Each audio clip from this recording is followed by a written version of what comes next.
Իմ ուժեղությունը իմ լեգիտիմությունն է եւ ես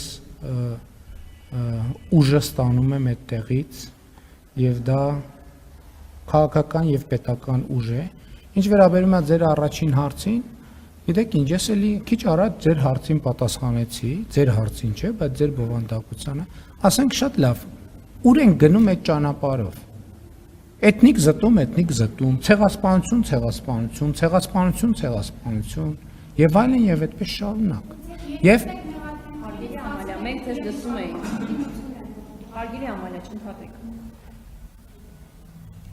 Եվ ես չեմ ասել եւ չեմ ասում, որ արցախցիները փախել են, ես ասում եմ, որ Ղարաբաղի այսպես կոչված էլիտան է փախել։ Դրանք բոլորովին տարբեր բաներ են։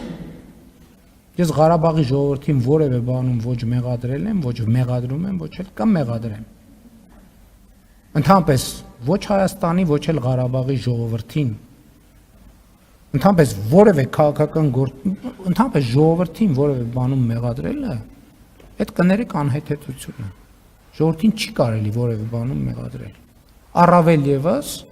Ղարաբաղի ժողովրդին, ում մասին ես ասում եմ, որ նրանք պատանդի կարգավիճակում են։ Այդ ձեր ասած շրջանակներն են, որ ժողովրդի հասցեն ինչ ասես ասում են։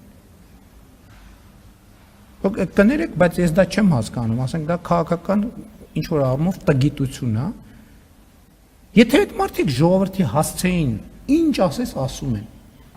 հետո էլ ասում են մենք ընտրություններում հաղթելու ենք։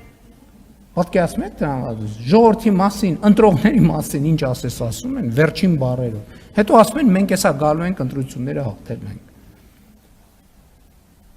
Դե սա ինչ է, եթե ոչ քաղաքական տգիտություն։